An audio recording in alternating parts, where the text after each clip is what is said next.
Can a simple puzzle game designed on a jankety Soviet computer remain relevant nearly 40 years later? Thanks to a young man by the name Blue Scuti, it absolutely can. Tetris was designed in 1985 by Alexei Pajitnov on an Electronica 60 computer, a computer so underpowered it couldn't even produce an image. The very first version of Tetris was actually rendered using text characters on the computer rather than actual images. Despite the simplicity, this game would go on to become one of the most important, well-loved, best-selling, and most widely available video games of all time. In fact, Tetris went on to hold a world record for being officially licensed and available on over 65 platforms worldwide. The game would receive fairly universal praise because of its simplicity and the fact that pretty much anybody could pick it up and play it and have a good time, regardless of age or skill level. It may have taken a little while for Tetris to escape the Iron Curtain, but once it did, it wasn't long before it became a global phenomenon. Tetris was pretty much everywhere.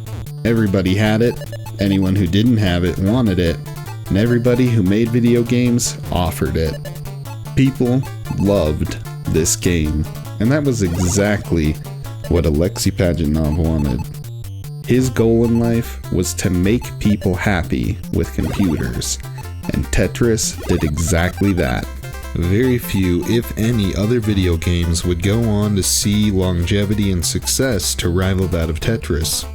With eventual releases on home consoles, handheld consoles, computers, cell phones, iPods and other MP3 players, and pretty much any other device you could think of, it's little wonder that to most people, Tetris has just always been a part of life, and most likely, always will be. For some though, the simple game is much more than just a small part of life, or a way to kill time, or a way to curb boredom. For some, this game is everything. There is a massive community of competitive Tetris players. There are competitions held around the world where the best players gather to see who can get the farthest the fastest. Up until recently, this game was considered unbeatable. That is until the year 2021, when the Tetris playing AI model StackRabbit made it to level 237, triggering what would become known as a true kill screen. The point when the game could no longer keep up with the score and it would freeze. This became the only known way to beat the game of Tetris, and at this point, no human being had even come close. That same year, young Willis Gibson, aka Blue Scuti, had taken an interest in the game of Tetris. He began playing on the Xbox with his brother, but became intrigued by the NES version of Tetris after seeing another competitive player's YouTube video. It didn't take long for Blue Scuti to make waves in the world of competitive Tetris. In October of 2023, he took third place in the Classic World Tetris Championship as the youngest player in the competition. Near the beginning of his journey to become the greatest Tetris player in the world, Blue Scuti employed the same technique most other competitive Tetris players used at the time, a technique referred to as hyper-tapping, where players tense up their fingers, causing them to vibrate and press buttons extremely fast. As time went on, a new technique was developed, a technique known as rolling, where hyper-tapping is extremely physically demanding and only efficient in short bursts. Rolling is significantly more efficient and much more sustainable. You may be familiar with hyper-tapping from other games, such as Mario Party, where mini-games may require you to tap the button extremely fast over a short period of time. If you've ever felt the burning in your forearms after a 10-second minigame, you can imagine how it must feel after a 35-minute session of Tetris. The rolling technique sees players with one hand placed on top of the controller with fingers in position on top of the buttons. The other hand is placed behind the controller with fingers beneath the buttons to to tap the back of the controller in rapid succession. Think of the way that one might sit and tap their fingers on their desk. This pushes the controller up, causing the buttons to be depressed by the fingers on top of the controller. This means that for significantly less energy input, players can get equal or significantly greater output compared to hyper tapping. Blue Scuti would go on to adopt this method. Little did he know it would propel him to Tetris Stardom.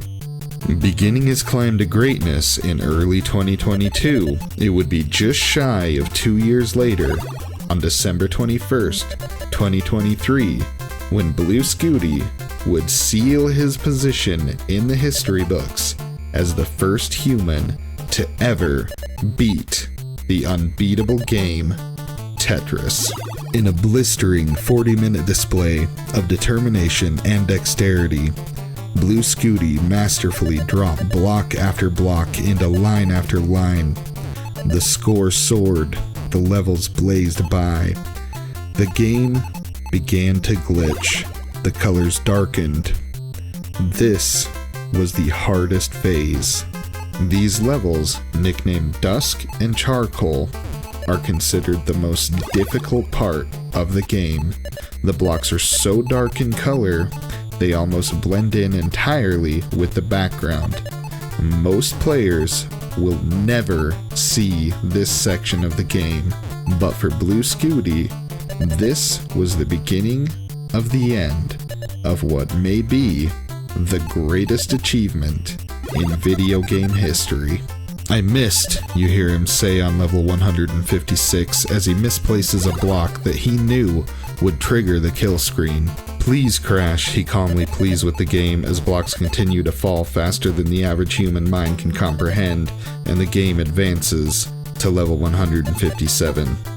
A few seconds later, a blue L is dropped in the left-hand side of the screen, completing a line. The dance of the Sugar Plum Fairy halts. The game has crashed, and Blue Scuti has made history. Excitement washed over him. He could barely catch his breath. "I'm going to pass out," he said at one point, before he sat back in his chair, closed his eyes, and he smiled.